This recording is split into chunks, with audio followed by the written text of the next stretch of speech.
It's a wild day in the world of Magic the Gathering. There has been another massive Modern Horizons 3 leak, and the power level of these cards are absolutely insane. Enchantments that let you free cast, creatures that'll wipe all the creatures off your opponent's side of the board, and other nuttiness awaits you. Magic. History. I'm an old wizard! The magic historian. My bones hurt. Greetings! Owners of fine luxury cardboard rectangles. My friends, I hope the day finds you well because we have gathered for a cram-packed installment of Mega Magic News. Modern Horizons 3 Leak Edition, and there are so many cool cards to talk about, not just from a power level, but from an actual flavor and lore standpoint as well. Now, before we do that, I want to let you know, today is the day of prophecy. Moxman has tried to poison me by giving me this awful peanut butter and jelly soda, and I will be opening this up and trying it over on a live stream on my other channel tonight. So you can join me for that if you so desire. That out of the way, let's go look at the Magic Insanity. We're starting off with an absolutely insane card in the form of Power Balance. It's a 2-red enchantment that is a nod to the counterbalance enchantment we've had in Magic for a while. But counterbalance lets you look at the top cards of your deck and use them to counter your opponent's spells. This allows you to look at the top card of your deck to power your spells based on what your opponents cast. So it says, whenever an opponent casts a spell, you may reveal the top card of your library. If you do, you may cast that card without paying its mana cost if the two spells have the same mana value. So it does have a balance to it in that, did you cast something that costs 2? Well, if it happens that the top card of my deck costs 2, boom, I get to play it for free. Now, Wizards is totally playing with fire here because casting costs are the balancing mechanic of Magic the Gathering. And being able to cast spells for free tends to be a big problem. This is somewhat mitigated by the fact that it's only going to reveal the top card of your deck, although using things like Sensei's Divining Top makes it really, really easy to manipulate the top of your deck, change it into what you want it to be, and there are other ways to do that as well. But either way,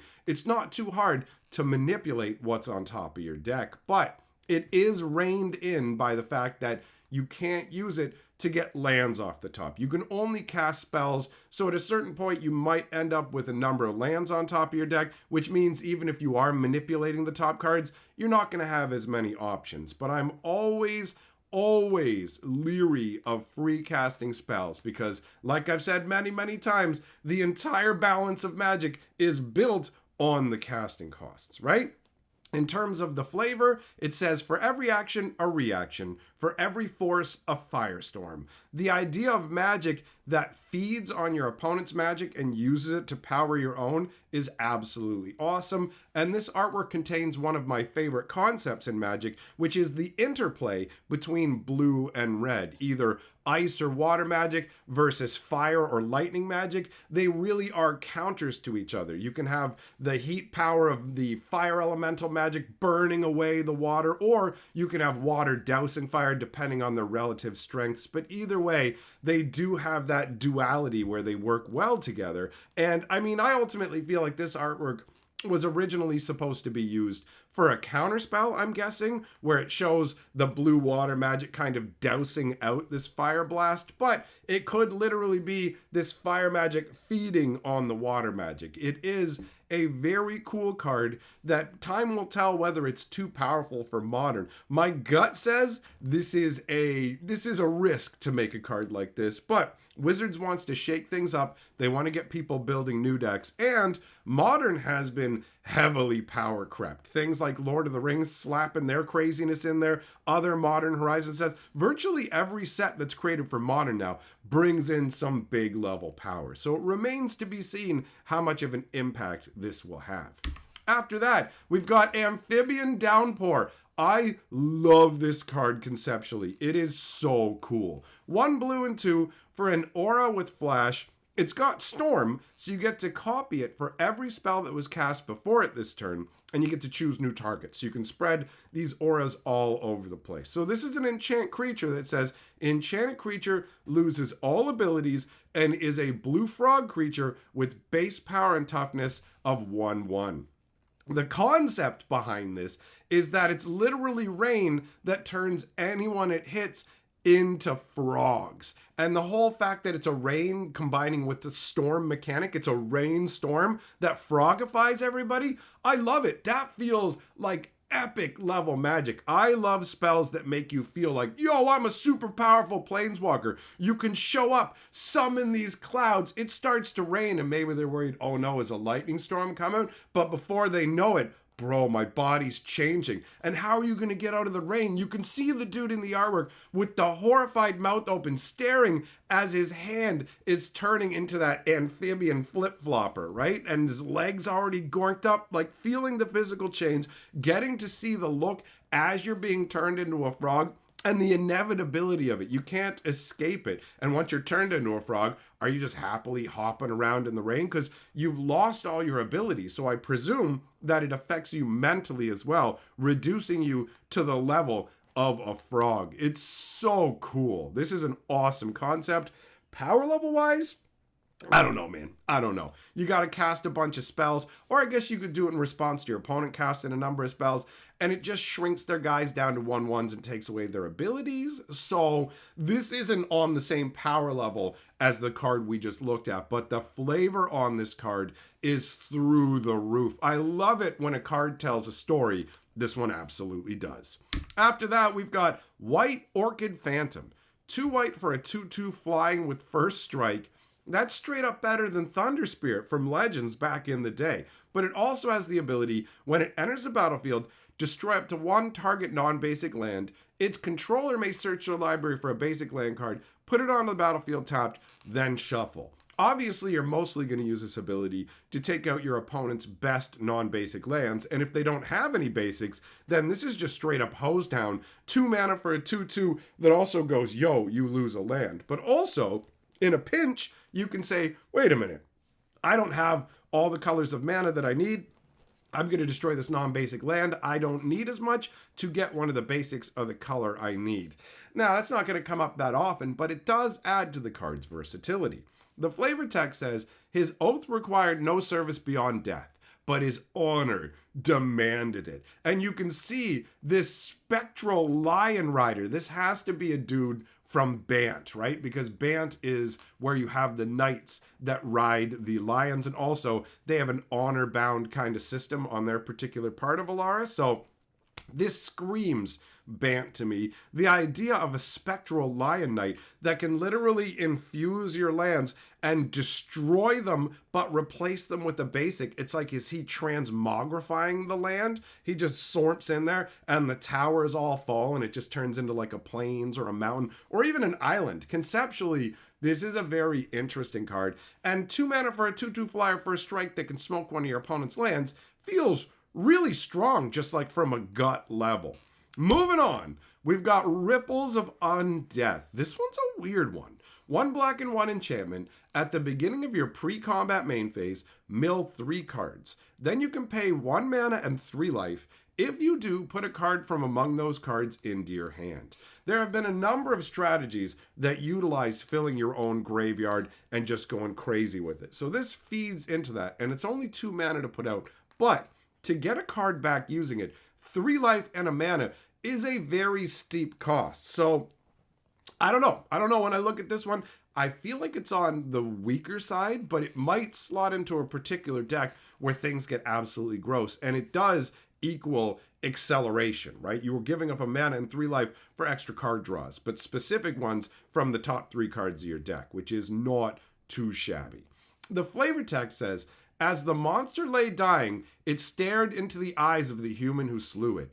Decades later, it has yet to break its gaze. Now, this really makes me wonder because the artwork is intense. The 3 eyes that are staring in the skull. You notice that whatever this beast was, it's completely rotted away and been picked clean by insects. but they haven't touched its eyes. Its eyes are still fleshy and still see. And when it's saying it has yet to break its gaze, does that mean it's somehow still staring directly into like the soul of the human? That basically, this human took it down and it stared into his eyes.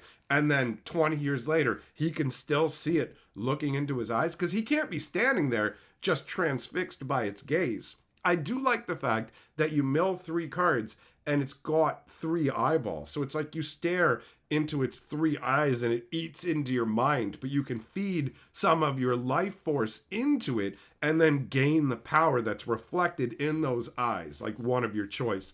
That is really cool from a flavor perspective, right? Ripples of Undeath is an awesome flavor concept. Moving on. We've got Emissary of Soulfire, and you know what? It's got miss in the name. This one's a miss for me. 1 blue, 1 white, and 1 for a 1/4 Djinn Monk. When it enters the battlefield, you get 3 energy. It feels weird. It feels weird because Soulfire isn't transmuted into energy, and this guy is from Tarkir, right? So you just got the vibe of you guys don't really use energy, so it doesn't really flow together properly. But it does have the ability, pay 2, put an exalted counter on target creature you control, activate only as a sorcery. And I will say it's interesting to create exalted counters, because exalted says whenever a creature you control attacks alone, it gets +1/+1 until end of turn for each instance of exalted among permanents you control. So if you have a bunch of energy, you can put counters on dudes you don't really want to swing with, and then just swing with one guy and they'll all boost him up. But as far as I'm concerned, this is essentially a filler card. The flavor isn't that great. You can use it if you're playing energy, but we're going to see some cooler energy cards when we go further on. Let's move on. I don't really have anything more to say about this card. So next up, we have Kaith, the Famed Mechanist. 1 white, 1 red, 1 blue, and 1 for a 3/3. He is a Dwarven Artificer who's legendary, who has Fabricate 1. Fabricate works like this. You can either choose to put a +1/+1 counter on this guy or make a 1/1 servo token. Those are your options. And then the second ability is 2 and tap, choose 1, populate, or proliferate. I very much enjoy that ability combined with Fabricate, because Fabricate either makes your dude bigger or gives you a creature, so you can choose whether you want to populate to make more tokens, or you can choose to proliferate to make your guy bigger. Functionally, pretty solid. Pretty solid. I'm not sure what's going on with the expansion symbol for this. I'm not sure if this is supposed to be the special guests for the set, so I don't know what's going on there. The artwork, I'm not a fan of. I don't really like these like side profile getting up on the face style cards. And I don't know, the little almost mech-like dude on his shoulder, that's obviously your 1/1 servitor servo guy, but the art doesn't really land for me. But conceptually, I do like this card for its abilities. Next up, we've got Warren Soul Trader. The flavor on this is amazing, and it's actually a really good card too. 1 black and 2 for a 3/3 zombie goblin wizard. So this is an undead goblin. Pay 1 life, sacrifice another creature, create a treasure token. So this goblin takes planeswalker life force, and the living life force of in the artwork, clearly a goblin, but anything. It can take a living being's essence, merge it with a planeswalker's life essence, and crystallize that into pure mana, because that's what the treasure token is, something you can sacrifice for mana. That is amazing. It is such a cool concept. A zombie goblin that isn't a mindless, I'm here to mess you up, I've been zombified. Still maintaining its intellect, because that's what's required to activate, like, as a wizard. You can't be a wizard if you're undead most of the time, right? Because you're just mindless. So this is a completely different concept. And look behind the Soul Trader. You can see other goblins' bodies that are hanging from the ceiling and have been put on spears. It's just such a crazy concept. It really kind of gives me Grixis vibes from the Shards of Alara. If you don't know how Grixis works, there's literally no new souls can be born. So only life energy can be taken from currently living beings and redistributed, right? The flavor text says, the living take their souls for granted. The dead know what they're worth. This flavor text is awesome. The concept behind this card is fantastic. And the fact that you can turn your life and creatures into more mana or just a bunch of artifacts and you need them means that this thing is a combo engine, right? On top of just being a 3/3 for 3. Overall, this card's insane to me. It's insane to me. And the zombie goblin wizard looks really cool. I love the I'm drawing your soul out, just the cackling as it feels the life energy flow into its hand. So dope. Then we've got Wrath of the Skies. Told you there'd be better energy cards.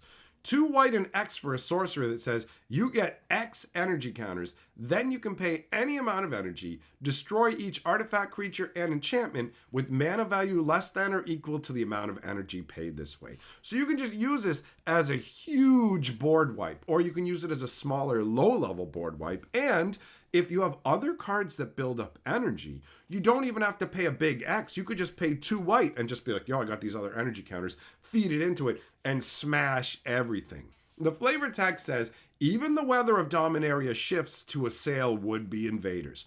I presume these are supposed to be some variation of Phyrexians that are being wiped out in this massive storm. I really like the idea of taking a lightning storm and using it to gain energy yourself, right? So as a planeswalker, you summon up this huge storm, all this lightning flows into you as you're like, oh bro, I know the Highlander feels, ah! And then you just release some of it into this massively devastating cyclone, hurricane, whatever you want to call it, that blasts out across the plane, just eradicating artifacts, creatures, and even stripping enchantments. Enchantments are intangible, but the force of this magic is so strong that it shreds them. How can you not love that? Like, this is really, really cool.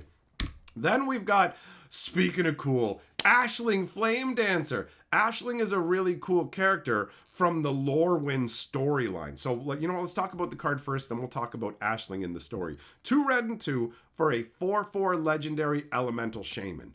You don't lose unspent red mana as steps and phases end, right? Which I love abilities like that. When they came out with that for Omnath with the green mana, where you just get to keep mana from phase to phase, it's so cool. So on top of that ability, you have Magecraft. Whenever you cast or copy an instant or sorcery spell, discard a card, then draw a card, which straight out the gates is pretty sweet. Yo, I'm going to burn your dude, and I also get to change up my hand, get rid of something I don't want, and get something good, right?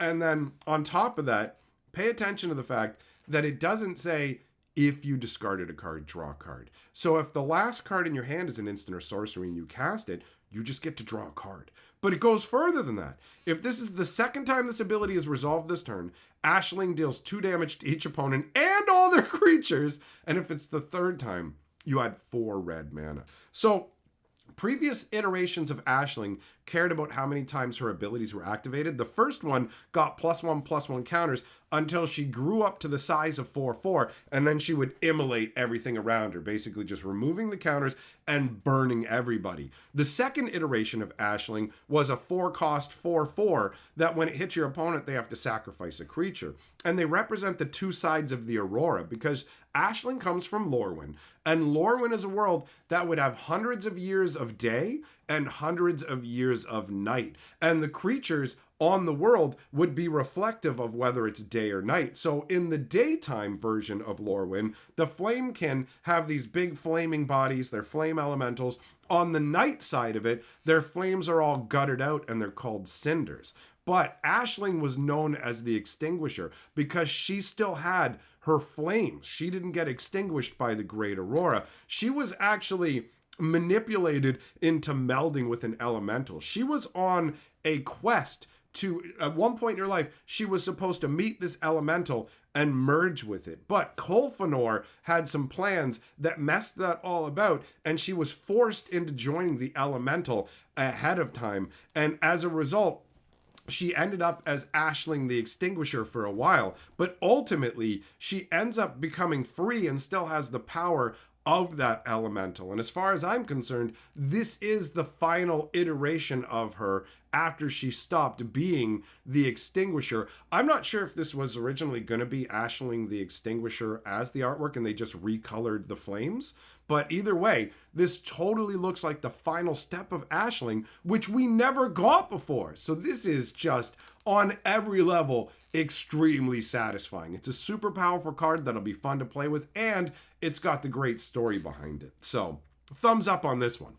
After that, we've got Detectives Phoenix. I really don't like the name of this card. 1 red and 2 for a 2/2 Phoenix. It's got Bestow of 1 red and Collect Evidence 6. Collect Evidence is such an weird wording for an ability, right? Like, you're literally removing things from your own graveyard. How is that collecting evidence? You know what you did. But anyways, that's something that we got from Markov Manor. So, you get to remove 6 casting costs worth of stuff from your graveyard and pay 1 red, and you can bestow it. So this allows you to basically turn it into an enchantment, right? So when it's an enchantment, it gives enchanted creature +2/+2 and flying and haste. When it's a creature itself, it's a 2/2 flyer with haste. But you can cast it from your graveyard using its bestow ability. So you can remove cards from your graveyard, bestow it for 1 red plus those exiled cards, and whatever creature you put it on will have +2/+2 flying and haste, which is cool. The idea of being imbued with a phoenix's spirit, it being rebirthed, but instead of being rebirthed as itself, it's rebirthed through another living being and it's merged with them. That's really cool. The name Detectives Phoenix is awful. It's just lazy. You could have given this any other name and it'd be more satisfying. You could have the Collect Evidence ability on it. I know they called it Detectives Phoenix to try and tie it with the flavor of Collect Evidence, but for me, it does not go together well. The artwork is awesome. Look at this Phoenix. It looks incredible. But look at the person summoning it. Doesn't look like a detective. Actually kind of looks like Jace, but he's just had his clothes painted black, right? So for me, I would change the name of this. Other than that, it's an interesting card. Moving on, we've got Roshin, Roaring Prophet. Roshin's another character from Lorwyn. 1 green, 1 red, and 2 for a 4/4. When Roshin, Roaring Prophet enters the battlefield, mill 6 cards. You may put a card with X in its mana cost from among them into your hand. And it has tap, reveal any number of cards with X in their mana cost in your hand, add 2 colorless for each card revealed this way. Spend this mana only on costs that contain X. This does feel like Roshin to me because the previous Roshin cared about X spells as well and mostly felt like a side niche underwhelming card. This Roshin feels underwhelming as well because are you really going to build a deck around this X ability? I don't feel like this is going to be like a top tier strength level card, but I really like Roshin because remember how I said Lorwyn has the Great Aurora where they have night and day? Well, Roshin was a very special individual who was unchanged by the Aurora. So instead of having a daytime version and a nighttime version, Roshin is always Roshin. But she's shown different ways. Sometimes she's just mumbling, sitting there mumbling to herself. In this case, you have her screaming prophecy because she is literally a prophet. She can genuinely see the future. So she's a very interesting character overall. And I like the idea of her screaming prophecy while stamping her foot down and the earth is just belching up magma. And that's supposed to, I guess, represent her giving you the mana to power your spells. But this is just a great action shot. It does make Roshin seem smaller than she has in other artwork. She kind of gives me the friendly green, well, unfriendly green giant vibes, but it's very cool to see her here. Then we've got Imskir Iron Eater. This is a crazy demon. 1 red, 1 black, and 6 huge casting cost. 5/5, but has affinity for artifacts. This is a demon that's obsessed with artifacts. So it costs 1 less to cast for each artifact you have out. And when Imskir enters the battlefield, you draw X cards and lose X life, where X is half the number of artifacts you control rounded down. So if you can spam out a bunch of treasure tokens, you're going to be able to cast this guy on the cheap and then draw a bunch of cards off of having those treasure tokens. And then also you got treasure tokens to fire off the spells afterwards. He's got the ability as well, 1 red and 3, sack an artifact. Imskir deals damage equal to the sacrificed artifact mana value to any target. So for this one, I don't know. You want to have artifacts that have a high casting cost to sacrifice, because treasure tokens are obviously not going to do anything. It's going to be 0, so you're not going to want to sack those. So I don't honestly know how well all this ties together. I presume Imskir is from Kaldheim because of his name. The artwork's pretty wild. You got this demon. He looks like he's standing at the edge of like a flaming chasm. It almost looks like he's gonna fall in, but he's got this gigantic war maul, and there's a sword just jammed into his leg, and he's like, psh, doesn't mean nothing to me, son. He's pretty intense looking, but this is another one that just feels like he's not that powerful. He's not gonna do that much. Then we move into cards where part of the card is cut off, all right? So we don't have everything, gonna have to make assumptions. This is Abstruse Appropriation. It's 2, a white, and I presume either a black or a blue. It might have 3 color pips in its casting cost. It might be white, black, blue as well. But the ability of the card tends to make me think it's black based on Hostage Taker. So this is a card that has Devoid, so it doesn't count as having a color. The rules text say, exile target non-land permanent. You may cast that card for as long as it remains exiled, and you may spend colorless mana as though it were mana of any color to cast that spell. So a lot of times when we see cards now that let you cast spells you've taken from your opponents, they'll let you use your mana as any color, but this only lets you use colorless mana as if it was mana of any color. What happened here? My light just went, well, whatever. Light just went out. Can't do anything about that. Oh, was my light appropriated by the Eldrazi? Now I'm half in darkness. The dark side of the Eldrazi moon. Very strange. Oh, well, hopefully it still works afterwards, because I don't have another one. So, back to talking about the card. This is really funky. At instant speed, you can take your opponent's card, and then you have the ability to cast it, but you can only cast it at the speed you normally could, right? So considering it's a permanent, unless it has flash, you can't like instantly cast that. So you can't just go, I'm going to take a creature and cast it during an attack so I can use it as a blocker, right? You are still controlled by timing restrictions, but instant speed, remove any permanent, and it becomes yours to cast is very strong. The flavor text says, Kozilek experiences reality on his own terms. And that's true. The Eldrazi completely warp reality, which leads to this incredible artwork. You might not be able to fully see what's going on here because it is somewhat blurry, but this is an angel plummeting to earth. You can see at the top, or I should say it's the top of the angel, but the bottom of the artwork, that's the angel's halo. They have them like around their eyes so they can't see. These angels on Zendikar have 4 wings, and you can see the 4 wings are being turned into the blocky, what is it, like bismuth or whatever, that Kozilek is made up of. The different Eldrazi Titans warp reality in their own image. So this is in real time, Kozilek reaching out and claiming this angel as his own. And you can see the angel wings are still bent as this angel's plummeting because the wings are turning to stone. Eldrazi Essence Stone. How horrific would that be? You've got an avatar of holy essence that is having its essence wholly changed into Eldrazification. Like, the flavor level on this is incredible. And I like the alliteration in the name. Abstruse Appropriation is a bit unwieldy to say, but this card is a home run. I really, really like it. Then we've got one that's more cut off. This is Emperor of Bones. 1 black and 1 for a 2/2. At the beginning of combat on your turn, exile up to 1 target card from a graveyard. It's got Adapt 2. I don't know how much it costs to adapt it, but adapt costs normally, it could cost you life, it could cost you mana. But how adapt works is when you pay the adapt cost, you get to put that many +1/+1 counters on it. So when you pay the adapt on this guy, you're going to get to put 2 +1/+1 counters on it. And as a fun note, let's say somebody plays an adapt card against you and they go to adapt it.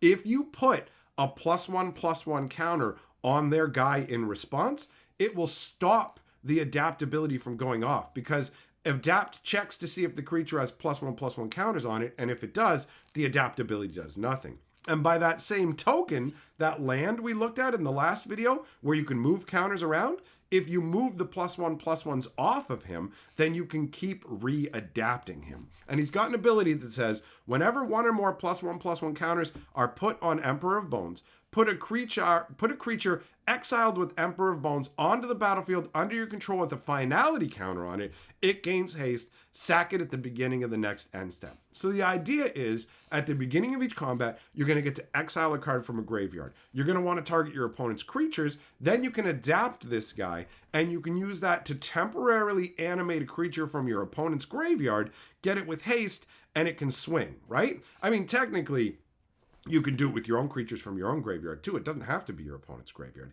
And if we're talking about moving counters around, you could move the finality counter off of the creature you got from the graveyard, and then you get to keep it, right? So that is pretty wild. And now the camera's going blurry. I'm glad we're almost done. Okay, so Cursed Mirror, Cursed Stream, lights going out, we're going blurry. Is this the end of the Magic Historian? So this is a reprint. This is 1 red and 2 for an artifact. Tap to add a red mana, so it's a mana rock. But it has the ability, when it enters the battlefield, you may have it become a copy of any creature on the battlefield until end of turn, except it has haste. So you can use that as a one-shot clone that you can basically go, yo, I can copy my guy, I can copy your guy, you don't see it coming, elbow drop. And then after that, it can accelerate you with the mana as well, right? So this is a really cool card.